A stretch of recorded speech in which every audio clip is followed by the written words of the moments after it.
Welcome back, Tribe. Have one here from Al Jazeera. Is traditional marriage doomed for millennials and Gen Z? What does happily ever after mean to you?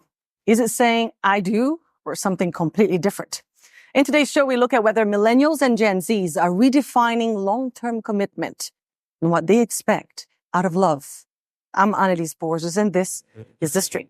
Want to know why you should never get married? Here are 5 reasons why I'm not getting married. I am eternally grateful for TikTok simply because it has made me realize that marriage really is not it. Brainwashed. Reasons why I don't want to get married. What's a scam that's become so normalized that we don't even realize it's a scam anymore? Marriage. Marriage. Look at me.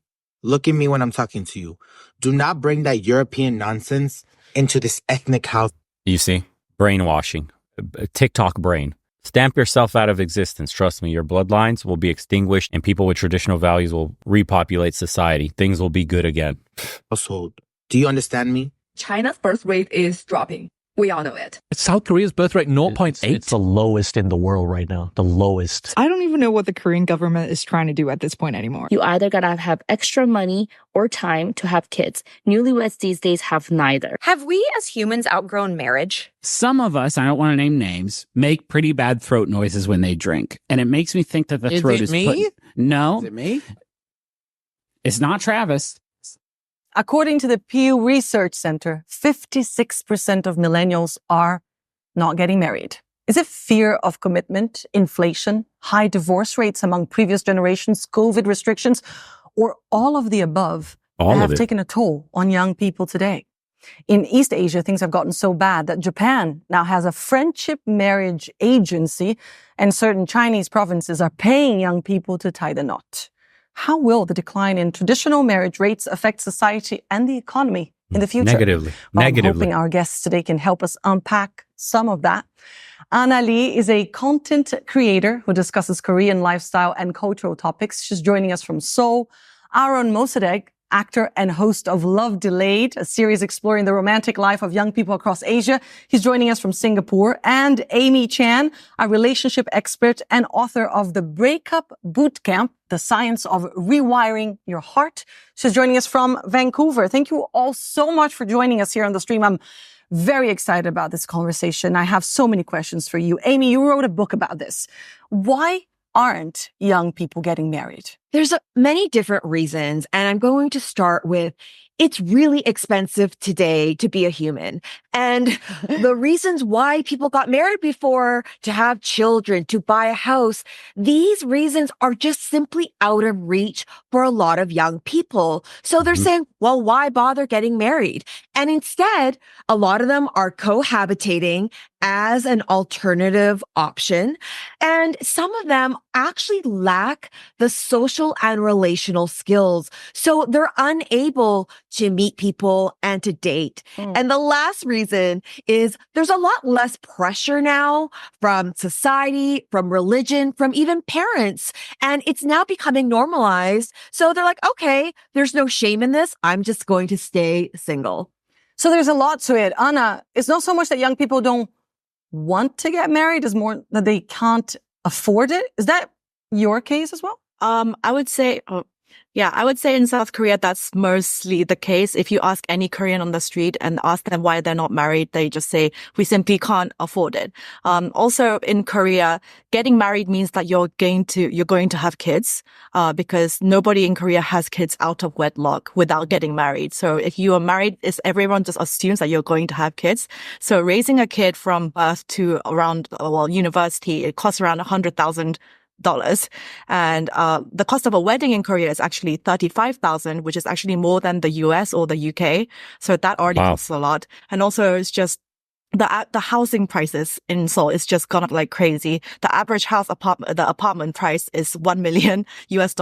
So a person on a Are you shitting me? It's that expensive in South Korea, in the capital? Look, you have to understand that where these young people are that need to be starting families is where the jobs are, and the capital is the one that pays the most. But wages aren't keeping up with cost of living. $1 million USD just for an apartment. This is purely an economic problem. All the issues we see even in the West today stem from economic problem. The combative adversarial nature of men and women today, women hating men hating women, rise of incels, rise of boss babes, rise of red pill, black pill, all these ideologies, men going their own way, everything. All of this stuff is stemming simply from financial burden. The economic realities of the world that we live in today is that the dollar has been debased so much, that wages have stagnated so much, that jobs have left the United States so much that what you're left with is probably a quarter of what your grandfather had available to him in his day. That's starting a family, the white picket fence, big dog, big house, beautiful wife, 2 children. She's a stay-at-home and you can afford that all on a factory job has vanished. You are now left to live with a roommate in an apartment that's dingy as shit, disgusting, driving a piece of shit bucket, going to your crappy pay job, living in an expensive part of the city because that's where your job happens to be, already saddled with college debt that you can't discharge, and that already has inflated multiples over what the wages have been rising because the government guaranteed the loans. And through all of this, including gas, transportation, food, blah, medical, health insurance, everything, whatever it is else that you need to survive, through all of this, they want you to start a family. You can hardly feed yourself, but they want you to take a woman and feed a child. And they wonder why young people are not having children and are not getting married. It's $30,000, she said, for a marriage. Where are people getting all this money? And they wonder, how will this affect society? How will this destabilize the social fabric? You're seeing it in America, in the West, in the UK, in France, and all this. How long do you have to go before there's a public shooting or a stabbing? How long do you have to go before there's some rioting happening, before some mass looting is happening? How long do you have to go, hey, we just had an assassination attempt on you-know-who? How long do you have to go before something else crazy, another mass tragedy happens? Not long at all, guys. That is the social fabric, the morality of society decaying all around you. This is what's happening when people are no longer having kids. And the people that do have kids are probably the ones that you don't want to in society. They're the ones creating broken homes, single parent families, popping kids out when they shouldn't have, and perpetuating the cycle. Broken homes lead to a broken society. Medium average salary in Seoul would have to spend none of their income for over 15 years to be able to afford a house. Did you say $100,000 to raise a child? Did you say $100,000? Yeah. Oh my God, I should have thought about that before having my baby girl. But yeah, so it's super expensive. And as Amy said, there are other issues as well, right? Aaron, I watched Love Delayed very closely. Loved it. And in it, you were quite open about looking for love yourself. Do you want to get married? And why haven't you gotten married yet? The fans want to know. Yeah, I've always wanted to get married. I still want to get married. And I guess I haven't gotten married yet simply because I don't want to have kids. So there's really no rush to get married and settle down. But I'm working on it. You're working on it. Amy, as you said, financial reasons, a big part of the issue. But you touched on something there about our interactions and how much they have changed, right? I mean, for young people today, the most common place to meet someone is online. And that has changed the ballgame a little bit, no? Definitely. Swipe culture has changed the way that we interact and the way that we date. Because if you think about it, you're just swiping every day, hundreds of people. You're looking. Listen, yeah, that's exacerbating the problem, but it's not one of the main reasons why this is happening. Remember, guys, point the finger up at the politicians. It's the economy. It's economics. None of this dating app, none of this shit would matter if every man's average salary was high enough to be considered a livable wage where you could afford the American dream. Women wouldn't be putting their noses up at men as much as they are now because to be average today is to be destitute in the West. That's what it is. You have to be above average. You have to have above average salary, bro, just to get by, just to survive, just to have more than enough in the bank in case something like an emergency fund is needed for you breaking your arm or something. Most Americans have 70% of Americans don't even have $400 in the bank for such an emergency. People are living off credit card debt. Are you shitting me? It's not women's fault. It's not men's fault. It's politicians' fault. Never forget. Don't take your eye off the ball. They're distracting us with all this culture war bullshit and picking a side, and one team's taking away your rights, the other team's taking away your freedom of speech, and all whatever bullshit propaganda they're pushing over on the mainstream media and social media and everywhere else you get your information from the establishment. They're getting rich. They're shaking hands behind closed doors. Their kids are getting ahead while you're getting poorer and poorer. You're not voting your way out of this. Looking at superficial qualities to see if they deserve another second of your time.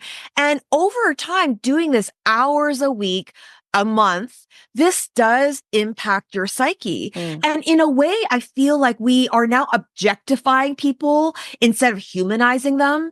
And we're looking for these imperfections rather than accepting that we are all perfectly flawed human beings. Absolutely. Yeah, everybody became a product, isn't it? Right. So let's focus slightly on Asia today. We may have to do another show on these trends in other parts of the world. But Aaron, you went around several Asian countries for your series, and among them, South Korea, the country that has the lowest fertility rate in the world. The government there blamed radical feminism for it. But according to this TikTok user, there is more to it. What you have to remember is that Korean culture is based on Confucianism and collectivism. Of course, we adopted some individualistic values from the West, but especially for work, the culture is still very hierarchical, and you're expected to prioritize the group, the team, not yourself or your personal issues. Otherwise, it's considered selfish. I'll give you an example. This Korean lady has a very, very important meeting at work, but that morning, her child is coughing a lot and she's the only one who can take the child to the doctors. Understandably, she chooses a child because the child means everything to her, but that also means that she's causing inconvenience at work, and they're not going to like that. Even if nobody says anything directly, she's going to feel guilty because she chose to be selfish. And if this happens more and more, people are going to give her nunchi to voluntarily quit work, or they're going to exclude her from important projects, which means no more opportunity for a promotion for her. So it doesn't really matter if the government offers more months of paid leaves and set the law that the company can't fire her. She's really not going to enjoy being in an environment where she feels like a burden and where she feels guilty all the time. In fact, in a lot of work interviews, Korean companies will ask you questions like, are you single? Are you planning on getting married? Do you have a boyfriend? Are you planning on having a baby anytime soon, etc.? So they can probably avoid you. Anna, you are in Seoul at the moment. Can you explain to us this mindset and a little bit of the pressure that comes with the culture? Basically what she said was all true. And especially in terms of women, there is a glass ceiling and there is a chance that you could get discriminated, especially if you're about to become a mother, but you're still in the workforce. There could be a chance of discrimination against you. But honestly, South Korea is one of the most hardest working countries in the world. The government even tried to raise the maximum work week from 52 hours to 69. And there was a huge, massive backlash over this because people are already overworking too hard. And it's not just your work hours, but there's also lots of after dinner, after drinks, after work drinks with your bosses. And then so women, I think, especially find it hard to find that work-life balance between their careers and becoming a mother and it's like raising a family. I think that's really hard and difficult to manage for most people. Yeah. But they are throwing so much money at this problem. The government is. And do you think that is the way to go? I mean, it's the least they can do. I think they spent about $217 billion in cash subsidies and trying to boost birth rates and all this. So it's the least they can do. So we'll have to see in 5 years' time if it's worked. But I really think it should help somewhat, hopefully. It won't. You need to incentivize people to have children and get married. People need bonuses today because you've created a society where it's too expensive for either of those. So you need to give people huge cash bonuses for being married. And on top of that, with the stipulation that you have a kid. I mean, set them up to be successful in life. The same way when we were, before mega corporations, man, in the little villages here in Eastern Europe and other parts of the world, like the community would come together and give you gifts and money and help build your house. And it was a communal thing when you got married. Everybody was celebrating in the town. That doesn't exist in modern society anymore. So the government should be stepping in and providing that communal benefit. The government should be putting you in a house built for families. The government should be subsidizing your childcare like you used to have when you had extended family. And the government should be helping you with your job in terms of paternity and maternity leave. as well as reducing tax burdens and providing you low interest or no interest at all loans to help spur your family planning and starting a life together. All of this could be easily achieved if they did all of this. They don't really give a shit about the problem. They just want to look like they're fixing it because it's not an issue for the people at the top. The politicians' kids don't have these problems. They have the best connections, going to the best schools, marrying off to the best families they can. And this is just the plebs at the bottom being depopulated. That's what it is. Interesting. I was going to ask you about that because in China, for example, some provinces are actually offering people money to marry. $150 in Zhejiang province. I probably butchered that. But only if the bride is under 25, which is very good. Aaron, the number of people in China choosing to get married. Base China is only giving you money if your bride's under 25. God. Has actually gone up for the first time in 9 years. But for young people, it's a completely different story. China's sluggish economy and high youth unemployment rate in 2023 added to the worries that young Chinese are facing. According to the National Bureau of Statistics there, the country's urban unemployment rate among young people ages 16 to 24 reached a record high of more than 20% in June last year. After that, Chinese authorities stopped releasing the figure. Some estimates put the rate now as high as 40%. Wow. Back in October, Chinese President Xi Jinping said it was necessary for women to actively cultivate a new culture of marriage and childbearing. Here's one take on that from social media. Y'all heard about the China's one-child policy? All the only daughters, including me, were raised as Mulan because we're the only child in the family. So our parents had no other options but to invest all the resources in us. So we were raised more like sons, not daughters. Growing up, everything we saw was that 生男生女都一样，妇女能顶半边天. So we were told that we were equal to the boys. But now after we grow up, they said, no, you need to go back to the family, get married, have some kids, and just do all the mom things. No, we were raised to become this independent individual, both financially and emotionally. We went to the same school as the boys. We got the same jobs. We're pursuing the same dreams. We fight as hard as the boys. No, even harder. And now you're telling me I need to put down my sword, take off my armor, go back to marriage, do cleaning and cooking every day? No, we're warriors. We do not accept that fate. Brainwashed. Do you see the masculine attitude? You were raised by your family. You are not from a war-torn area. You're not a warrior. You didn't experience hard times. You were spoiled. You were the only child. You got everything you wanted. The family literally invested all their resources into you for your bloodline to die because you can't swallow your pride and start a family with a man. Oh, wow. Aaron, is that something that you heard during your interviews, perhaps, for the series, or during your dates? I do believe that, this is something that is happening because we are empowering women, right? So why would any woman put all this time, energy, and effort getting the best education, going to the workforce, and then when they get married and they have kids, they're the ones who are expected to stay home and give up everything that they've spent their whole lives building for themselves? It doesn't make sense. So I do think that Asian societies tend to be a bit patriarchal in that sense. So the moment you have a kid, it is primarily the woman's responsibility. And I don't think that's sustainable. I wanted your take, Anna, on the aspect of how much is expected of women once they actually get into a marriage. And is that why some are actually staying away? I think so. And I mean, back in the days, but even my parents' generation, the man could look after the household and the wife and the baby just on his one income. But these days, because everything is, the prices of everything is so high, both of the parents have to work in order for the household to just keep chugging along. And that means most of the household and the baby looking after goes to the mother, but she's also working her corporate job or whatever. So I think she gets a lot more work than she probably should be doing, Yes, she does. So, yes, she does. And I talk from experience.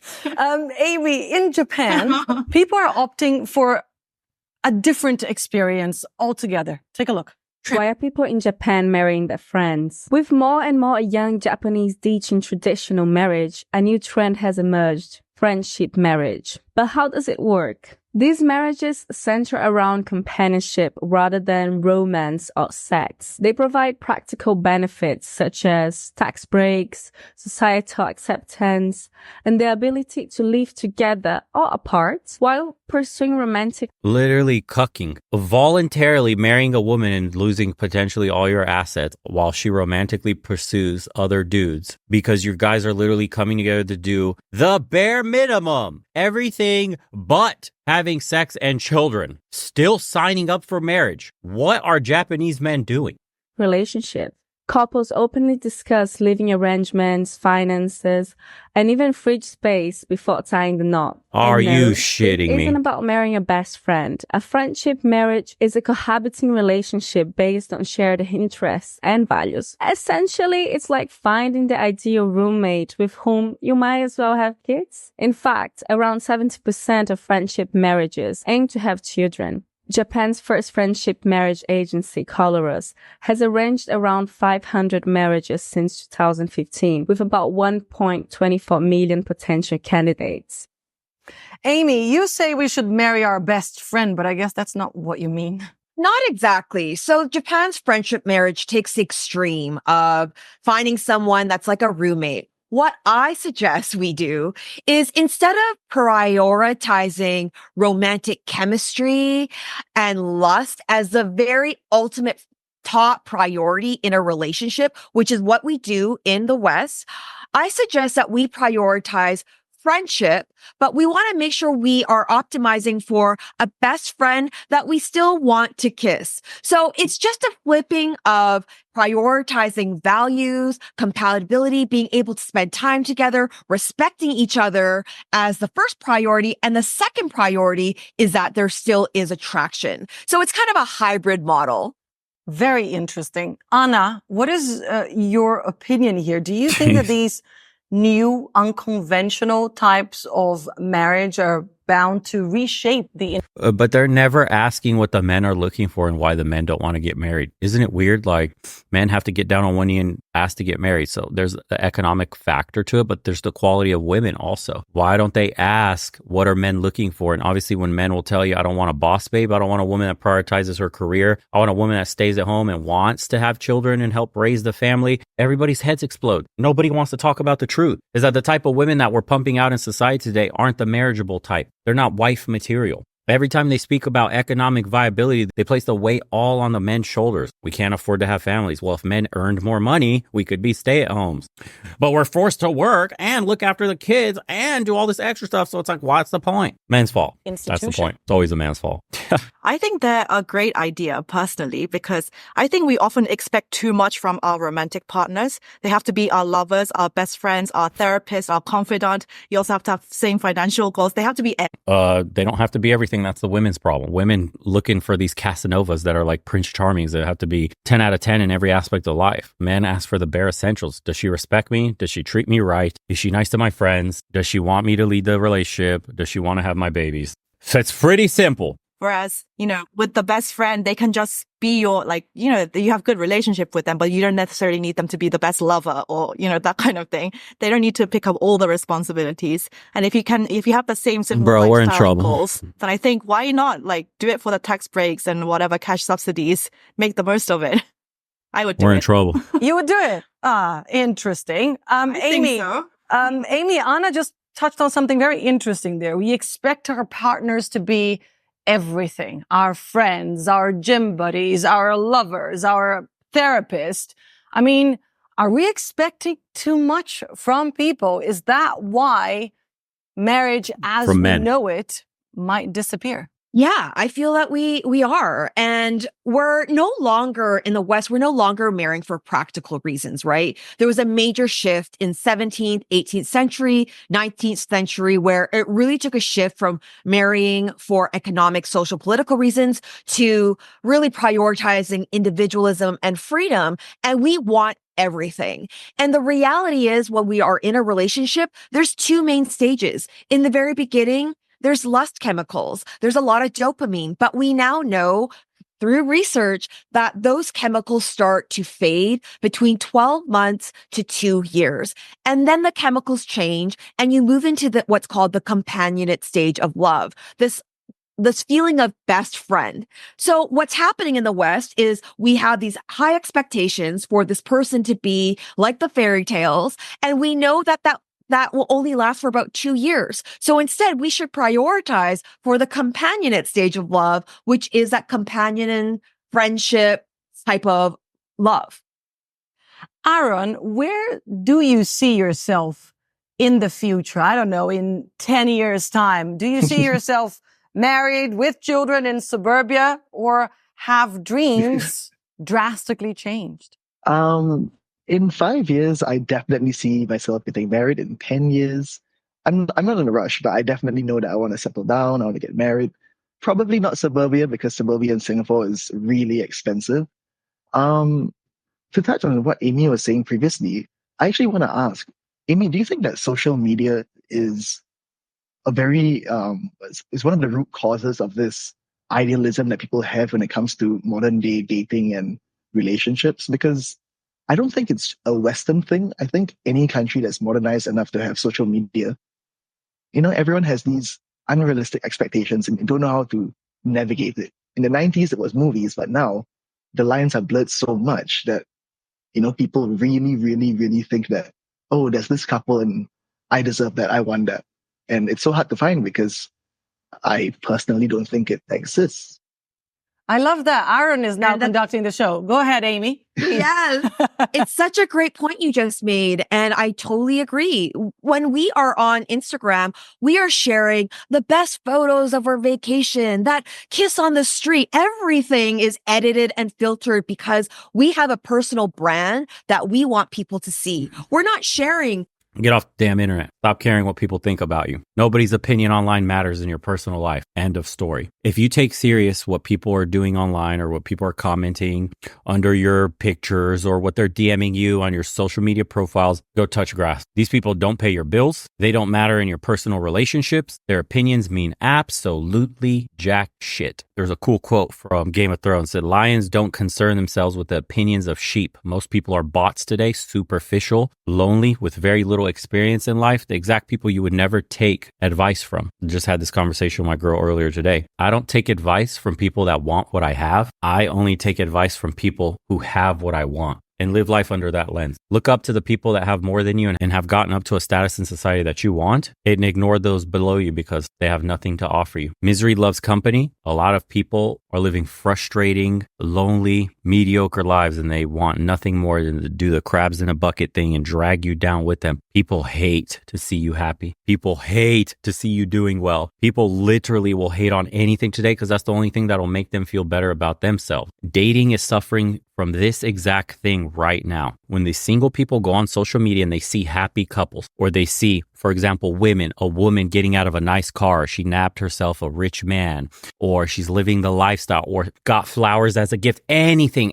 I deserve that and more. I want what she has. The unrealistic expectations begin. Women are the most susceptible to this. Men likewise are dealing with similar things. On the male side, most guys aren't getting any action at all. It's 95-5. Pareto principle has gotten completely jacked up on one side with the advent of technology. Most men aren't getting laid. Most men are experiencing crippling loneliness, are completely isolated and disconnected from the other gender, are completely ignored. We've covered a bunch of the videos where you see average men getting on dating apps and getting no matches for months at a time. You get on Instagram and you see this dude pulling all these women, or these women fawning over this dude, or any man just showing a modicum of success, man, is met with envy, jealousy today. It's sad to see. And think about it. You're living your average life. You're gaming most of the day. You got a shitty job. You can't even afford to go out and eat. And how could you not be depressed? How could you not be anxious? How could you not feel like self-deleting yourself? How could you not hate the world, hate the society you live in when you see other people living your dream life? This is what social media is doing to people. It's making everybody miserable. If you feel any negativity from seeing other people online dating and living their lives, just know you're being manipulated. Your emotions are being tugged on. The algorithms got your ass. You should feel absolutely nothing when you're swiping on social media. It should either be a motivational factor, like you should have trained your algorithm to be as motivational as possible, telling you to get up, up, get after it, seeing what a successful relationship is, a dude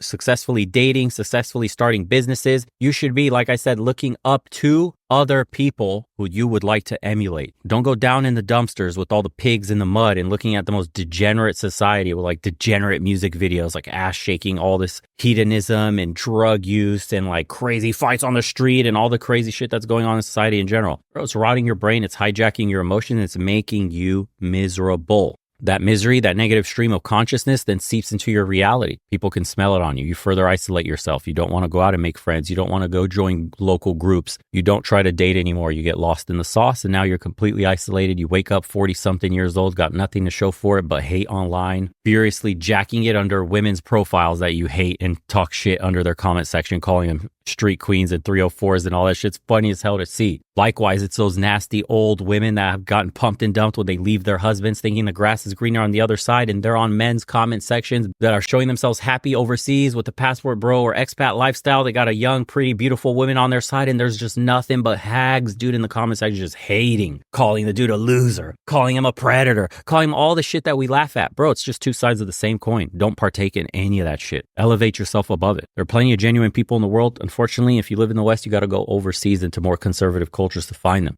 More of, and according to all this stuff, more developing nations.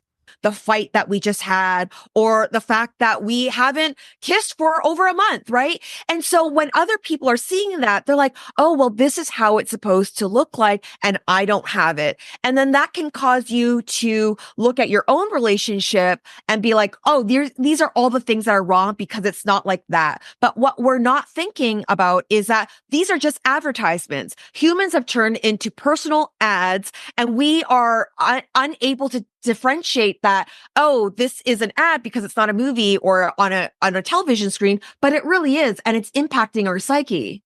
And it's a cycle, isn't it? Because then the more we see these things, the more we want to achieve them, obviously. But then also they look so expensive. They are so expensive. So we say we don't have the money, and we keep just frustrating ourselves. Anna, what about you? Where do you see yourself in 10 years? And do you have a question for Amy, perhaps? In 10 years, I hope I will be married to someone nice and at least have one baby, whether that's a fur baby or an actual human one. I think at least one I would like to have. And, a question for Amy. I just think modern dating right now for both men and women are really, really hard. And I think, also like things like dating apps, like Instagram, those kind of things, they do affect everybody. And I think also girls can have this tendency to just expect so much. They deserve the world. We want to be like queens and princesses and this kind of thing. And so I feel like sometimes we need to be slightly more, slightly more realistic, and we can't have everything in the world, right? So we can't ask our lover, our man or whoever it's going to be everything for us. You have to compromise in some aspect. Amy, what is your advice for the women who want to be princesses and queens, etc.? What do you say to your client? Buy a cat, die alone. Learn to love box wine. Life's going to be hard after 40, and it's going to get exponentially worse. The ones that you advise these days, manage your expectations, or no, go after your dreams. Well, I have no problem with people going after their dreams. I have a problem when people have delusions and these unrealistic expectations that they want someone to have all of these things on a list. And a lot of them that are superficial, I think is a way that we self-sabotage. So I really get real with my clients and ask them, do you actually really want a relationship? And is your behavior aligned with what you say you want? And a lot of the times they need to take a hard look at themselves and recognize that these expectations that they have, they are actually a way of that they are avoiding intimacy. And when you dig deeper, it's because intimacy is very scary for them. Trauma. Where do Shocker. you see relationships going, Amy, with everything that we just talked about? Situationships, sugar daddy relationships, transactional. It's becoming more and more transactional. 10 years from now, it's going to be completely acceptable to just buy your way into some woman's leg. And they'll consider that a relationship still. A form of a loose relationship. No labels on it, but like friends with benefits, something like that. Out here, different issues, and it's a multitude of issues. They come from very different places. Will we see, again, friendship marriages emerge? Will people just stop signing contracts altogether and just live sometimes with some people and then change to another household? I don't know. Where do you see things going? I think that there will be continuing a decline of marriage in the sense of having contracts, and these various ways of having companionship is going to become more and more popular. Unfortunately, I think that unless people start to learn the skills of how to be relational, not only how to date, but how do you stay in a relationship? Because that requires a completely different set of skills than courtship.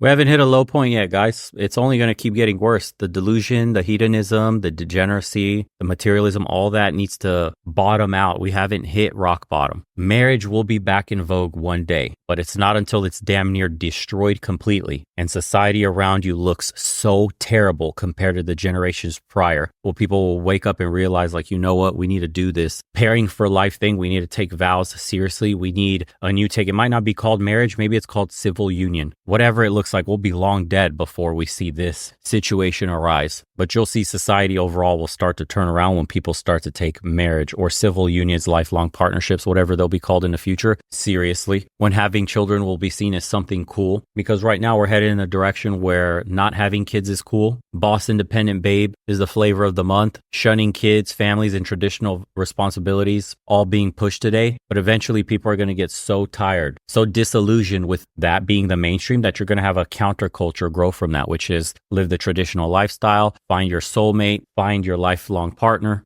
build a family together, and do all the things where you disconnect from the degeneracy around you. Countercultures, man. This is how things sprout up and become the mainstream. You know, this could be considered a 60s, 70s counterculture that's become mainstream in the world that we're living in today. This is the opposite of what that was. And the pendulum will swing back, but there will be some pain along the way. That's why it's already becoming counterculture now to live. Just like people were in the 50s, 60s.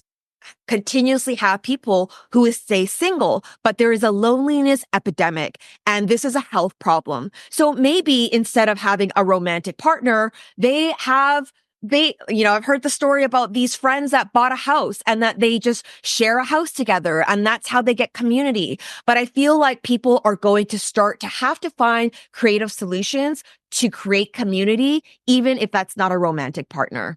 The loneliness epidemic, we did do an episode about that here. Please do check our website. In the comments, after watching family and friends getting divorced and paying alimony, I would never get married. Dying single sounds like a goal rather than a cold reality. You see, I'm going to tell you all the whole truth. Marriage and kids are for the rich. Poor folks like us, it's not even a fantasy at this point. And that's the real deal. Depopulation of undesirables. Life is so expensive that only the elites are going to be reproducing while you slowly die out starving at your cuck job. Hating women or women hating men, talking about I'm going my own way. I don't need this shit. Yeah, bro. Society's designed for you to die out, for your bloodline to be extinguished. You're undesirable. You're just a waste of space. They want a utopia where there's hardly any people left so that their progeny can roam a clean, safe, wonderful society where all the trees and where everything smells nice and there's not nasty people all over the street and grotesque, loud screaming, uneducated plebs walking around amongst us. Yeah, okay. The government needs more productivity and working hours from the wage slaves, but does not want to invest in creating a new generation of slaves. So much men versus women rhetoric. Society is deteriorating itself. Yep. Too many selfish people. Marriage requires sacrifice, which either one or both parties in the union are unwilling to do. There you go. And this one, it's what I've been telling you guys. The number one reason young people are not getting married and having children is cost. Everything else is just an edge case or a symptom of the real problem. Drop the fucking mic on that for people that do not want to accept that reality. Let me know what you guys think in the comments below. For everybody that's been buying shirts, appreciate you. Links are in the description below. Help support the channel. We don't do advertisements here for cuck corporations. Everything is community funded. Appreciate you guys in the private community. That's the best way to join, support the channel, but also be a part of something greater, man. Join us on call. Speak with me directly. Share some wisdom. Everybody's perspectives are welcome, and it helps keep every man on track. We meet 3-4 times a week, and it could be the push you need to help get you started in life, your goals, the visions, who you want to be, what you want to become, and turn those dreams into reality. Catch you on the next call, boys.